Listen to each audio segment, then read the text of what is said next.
Good morning, this is Amit Kumar और आज आप मेरे साथ सीख रहे हैं कि टैली ERP.9 में कंपनी कैसे क्रिएट करते हैं। सबसे पहले हम स्टार्ट पे जाएंगे। स्टार्ट पे जाने के बाद ऑल प्रोग्राम में जाएंगे। ऑल प्रोग्राम में जाने के बाद टैली ERP.9 का एक फ़ोल्डर दिखेगा आपको, उसको ओपन करेंगे। उसमें टैली ERP.9 इस पर क्लिक करेंगे। जैसे ही इस पर क्लिक करते तो आपके सामने टैली ERP.9 की स्क्रीन ओपन होती है। इसको ओपन करने के बाद हम जाएंगे वर्क इन एजुकेशनल मोड। उसके बाद हम सिंगल यूज़र को सिलेक्ट करेंगे। सिलेक्ट करने के बाद यहाँ ऑटोमेटिक कंपनी कोई बनी होती है तो उसकी स्क्रीन ऐसे आती है। बट हमें नई कंपनी क्रिएट करनी है तो उसके लिए हम या तो ओल्ड के साथ F1 प्रेस करेंगे या ओल्ड के साथ F3। जैसे हम ओल्ड के साथ F1 प्रेस करते हैं, उसमें कुछ ऑप्शन दिखाई देते हैं। इसमें से हम कंपनी क्रिएट कंपनी को सिलेक्ट करेंगे। इसके ऊपर एंटर प्रेस करेंगे। एंटर प्रेस करने के बाद जो आपके सामने स्क्रीन ओपन होएगी वो कंपनी क्रिएशन के लिए है। सबसे पहले डायरेक्टरी में आपको वो चीज़ें दिखाई देंगी जो आप कंपनी बना रहे हो, उस कंपनी का डेटा बाय डिफ़ॉल्ट कहाँ से होएगा। एज लाइक सी ड्राइव के अंदर, यूज़र के अंदर, पब्लिक के अंदर टैली ERP.9 का फोल्डर है, उसके अंदर डेटा के अंदर आपकी कंपनी का डेटा मिलेगा। यहाँ पे उसके बाद आता है नेम। यहाँ हम उस कंपनी का नाम लिखते हैं जिस कंपनी को हम बनाना चाह रहे हैं, जैसे कि श्री राम एंड सन्स। उसके बाद उसका डालेंगे एड्रेस।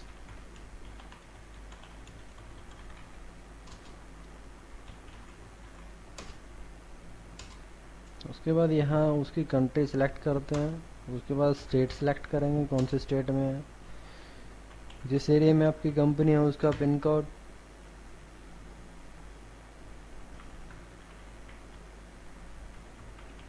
उसके बाद टेलीफोन नंबर डाल देंगे, मोबाइल नंबर डाल देंगे।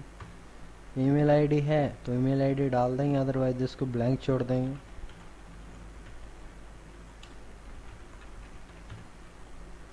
उसके बाद अनेबल ऑटो बैकअप, इस ऑप्शन को यस करने से क्या होता है कि आपकी कंपनी में, इस कंपनी में श्री राम एंड सन्स में आप जो भी काम करोगे उसका ऑटोमेटिक बैकअप लिया जाएगा। कल को अगर आपकी कंपनी से कोई भी चीज़ रिमूव हो जाती है या डिलीट हो जाती है किसी भी वजह से, तो आप उसको दोबारा से रिस्टोर कर सकते हो।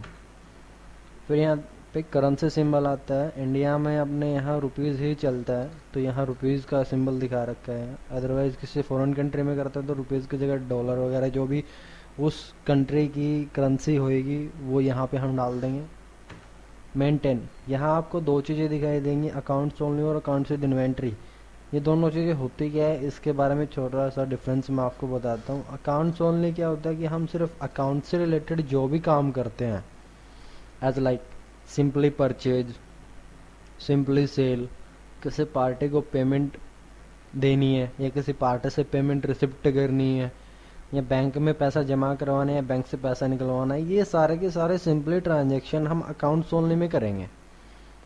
And second one is accounts with inventory. Inventory में हम, अकाउंट्स विद इन्वेंट्री कहने का मतलब अकाउंट के साथ साथ इन्वेंट्री का काम। इन्वेंट्री में हम स्टॉक से रिलेटेड जितना भी वर्क रहता है वो काम करते हैं। एज लाइक जैसा कि कोई भी हमने पार्ट्स खरीद, कंप्यूटर के पार्ट्स हैं अलग अलग, हमारे लिए स्टॉक है तो वो हम इन्वेंट्री में करेंगे।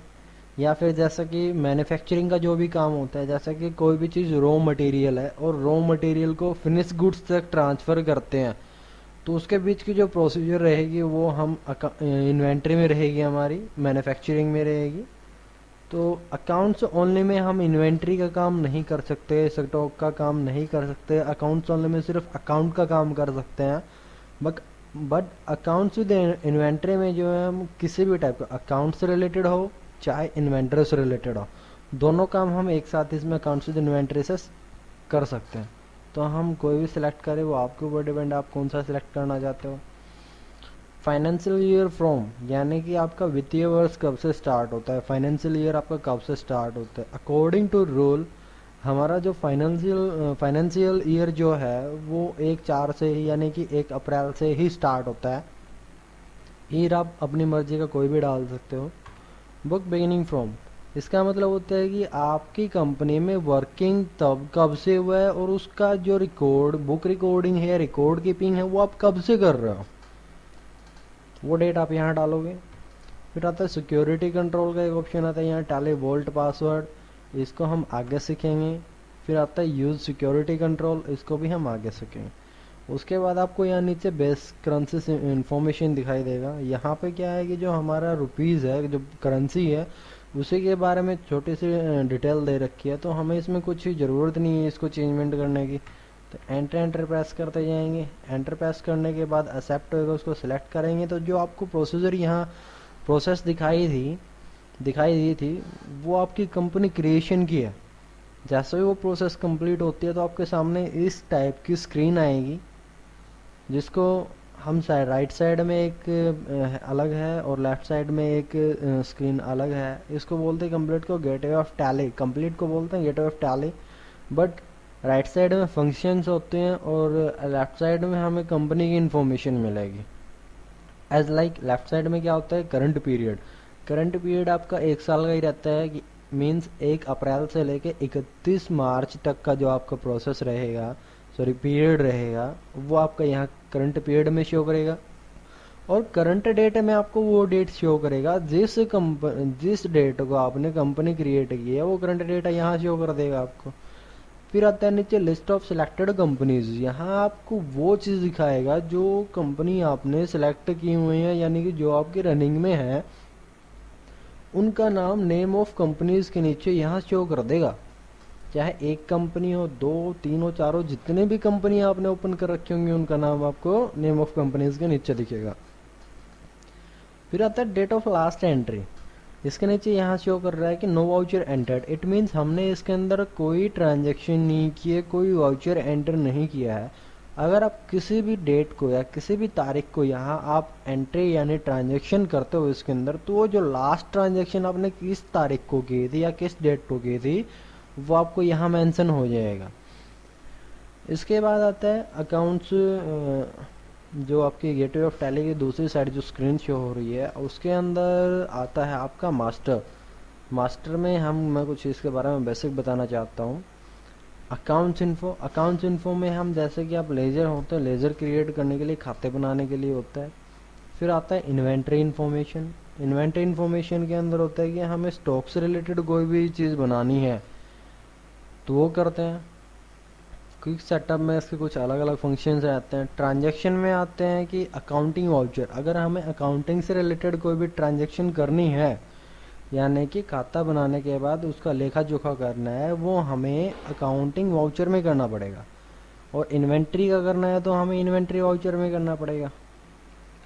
फिर आता है यूटिलिटीज़ में इंपोर्ट ऑफ डाटा का मीन्स यहाँ क्या है कि हम किसी दूसरी कंपनी से अपनी कंपनी में डेटा एक्सपोर्ट इंपोर्ट कर सकते हैं, या अपनी कंपनी से अपनी कंपनी का डाटा किसी दूसरी कंपनी में भेजना हो तो इंपोर्ट और एक्सपोर्ट के थ्रू जाएगा। फिर आता है बैंक से रिलेटेड कुछ इन्फॉर्मेशन रहेगी, वो यहाँ आपको बैंकिंग में मिलेगी। लास्ट आता है रिपोर्ट में आपको यानी कि पूरे साल की जो बैलेंस शीट निकालनी है वो यहाँ मिलेगा आपको। उसके बाद प्रॉफिट एंड लॉस में आपको कितना प्रॉफिट हुआ, कितना लॉस हुआ, वो सारी चीज़ आप यहाँ से देख सकते हैं। जो स्टॉक का काम करते हो, जैसे कि हमारे पास कोई भी स्टॉक का काम कर रहे हैं तो उसकी डिटेल हमें निकालनी है, तो स्टॉक समरी में जाके निकालेंगे। रेशियो एनालिसिस में देखते हैं कि हमारी वर्किंग कैपिटल कितनी है, एक्सपेंसेस कितना हुआ, यानी कि उनका रेशियो देख सकते हैं हम, जैसे 2:1 वगैरह जो भी है, हम यहाँ से रेशियो शो कर सकते हैं, देख सकते हैं। डिस्प्ले में हम, जैसे कि डिस्प्ले में होता है कि ट्रायल बैलेंस देखना, डे बुक देखनी, या कोई भी छोटी मोटी जो अलग इन्फॉर्मेशन रहती है वो आपकी डिस्प्ले में रहेगी। एंड लास्ट दिन आएगा क्विट में क्या होता है कि आपकी कंपनी को बंद करने के लिए क्विट आता है, अगर इसको यस करेंगे तो आपकी कंपनी डायरेक्ट बंद हो जाएगी, टैली बंद हो जाएगी। तो ये प्रोसीजर था आपका कंपनी क्रिएशन का। थैंकिंग फॉर लिसनिंग मी, धन्यवाद।